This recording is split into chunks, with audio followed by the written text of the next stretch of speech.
Chapter 3 Part 4. The oars felt like lead in Angela's hands. Each stroke towards the salty dog was a battle against the churning water, the crushing weight of Anthony's sacrifice, and the blinding spotlight pinning the skiff like an insect. Behind her, the thermite burned within Split Rock's fracture, a silent, white-hot inferno sealing the Truth Cave, sealing Anthony inside.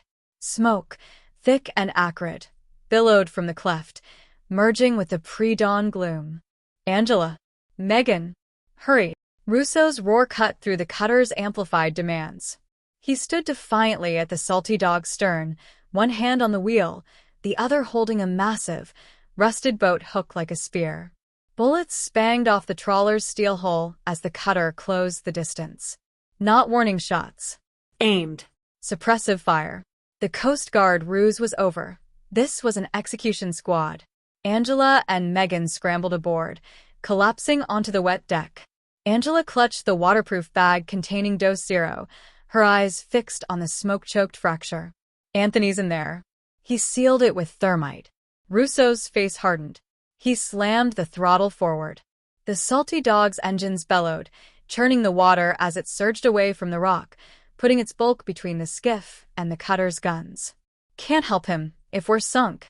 "Hold on." He spun the wheel violently.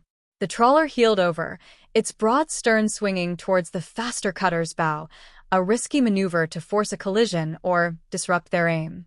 Spotlights swept the water near the fracture. "There, in the water," Megan screamed, pointing. A figure broke the surface amidst the swirling smoke and steam near the base of the rock. "Anthony." He was hauling himself onto a jagged ledge just above the waterline, coughing violently. His clothes were charred and smoldering, his face blackened with soot, his left arm hanging limp and horribly blistered from shoulder to wrist, a brutal thermite burn. But he was alive. The cutter's spotlight found him. A rifle cracked. A geyser of water erupted inches from Anthony's ledge. "He's exposed," Angela cried, her heart in her throat. "We have to get him. Can't get closer." Russo yelled, wrestling the wheel as the cutter adjusted, its heavier bow slamming into the salty dog's stern with a sickening crunch. The trawler shuddered. "They'll ram us apart." "Or board." On screen, a prompt flashed, awaiting audio-video input. Broadcast key, saltstone fire. Angela grabbed the waterproof tube from the bag. Not dose 0. Ben's USB drive. She plugged it in, found the file. voice_memo_Ben_10-17_final_confrontation. She cued it. Then she pulled out the ancient, tube-style webcam attached to the laptop, aiming it roughly towards the ladder well, capturing glimpses of the chaotic deck, the smoke, the sea, the bleeding rock. "Ready," she yelled at Megan. Megan held up the flare gun loaded. "For what?" "Light. We need light. Aim for the cutter." Angela took a deep breath. This was it. The static became a signal. She hit broadcast and keyed the radio's microphone, her voice amplified not just through the salty dog speakers, but blasted into the shortwave ether and routed instantly through Magpie's dark web network to every seated platform, every journalist's Dropbox, every forum waiting for the bloom. "This is Angela Mitchell." Her voice, raw and shaking but clear, echoed across the water, pulsed through the radio waves, and flooded the nascent digital storm Magpie had seeded. "We are not terrorists. We are whistleblowers. Listen to Benjamin Moretti.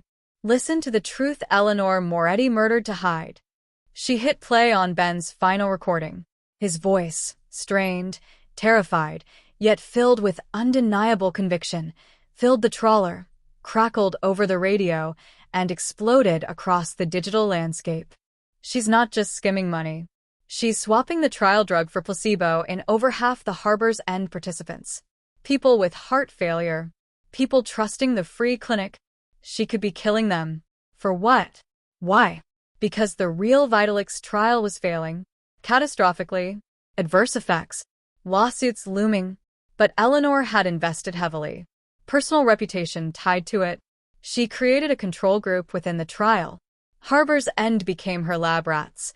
She killed my grandfather to protect it. She's killing my father's legacy. She's silencing me. Stop her. However you can. Burn it all down. As Ben's voice rang out, Megan leaned out the hold's porthole, aimed the flare gun at the Moretti cutter's bridge, and fired. Whoosh crack. The red comet streaked across the gray dawn, illuminating the cutter's deck in hellish relief. The armed men, the false insignia, the panic as the flare slammed into the wheelhouse window, not breaking it but splattering it with burning phosphorus, blinding the crew momentarily. The broadcast didn't stop. Angela kept the mic open, the camera capturing the chaos, the flare's dying light, the salty dog battling the cutter, the bleeding stone of split rock. See for yourselves. Angela screamed into the mic. Look at Split Rock. Look at the bleeding stone where Robert Moretti hid the proof of her poison. She's poisoning minds now. My mother. Others. Dose Zero is the cure she wants to weaponize. On the ledge, Anthony saw his chance. The cutter was momentarily distracted, its crew batting at the flare's residue. The inflatable had stalled. He pushed off the rock, diving into the churning water, swimming with desperate, one-armed strokes towards the salty dog. Russo saw him. He spun the wheel hard, bringing the trawler's stern perilously close to Anthony in the water. Angela. Now. Angela dropped the mic and scrambled back onto the deck. She grabbed a life ring and a rope. Leaning over the stern rail, she threw the ring towards Anthony's bobbing head. Grab it. His burned hand, raw and blistered, closed over the ring. Angela and Megan hauled, Russo gunned the engine, and Anthony was dragged through the water, then up and over the rail, collapsing onto the deck, gasping, shivering, his left arm a ruin, but his eyes blazing with fierce life. Angela fell to her knees beside him, the laptop and webcam still broadcasting their ragged triumph, their shared survival, to a world just beginning to wake up to Eleanor Moretti's monstrous truth.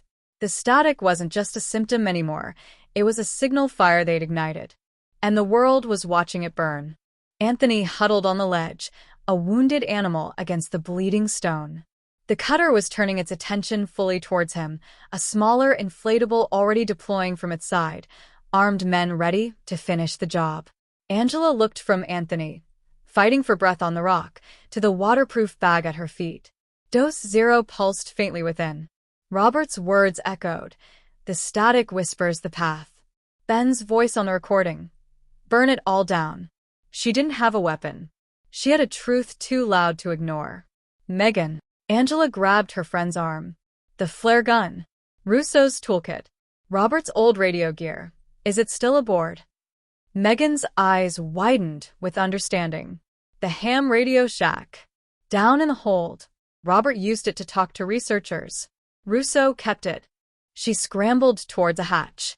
Angela turned to Russo. Buy us 2 minutes. Just 2. Russo didn't ask.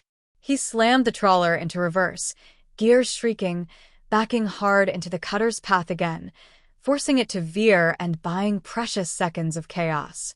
Make it count, Mitchell. Angela dove down the ladder into the trawler's dank hold. Megan was already there, pulling dusty tarps off a cluttered workbench dominated by an ancient, complex-looking radio transceiver. Bundles of wire snaked everywhere. Can this broadcast? Angela yelled over the engines and gunfire. Shortwave. Powerful. Can reach continents if tuned right. Megan frantically flipped switches. Lights flickered on the dusty console. But it's analog. No internet. Doesn't need it. Angela yanked the laptop from her backpack, Anthony's laptop, still linked to Magpie's satellite feed. She plugged a cable into the radio's auxiliary input. Magpie planted the seeds. Now we water them, Liv. Her fingers flew over the keyboard, accessing the deepest layer of Magpie's protocol.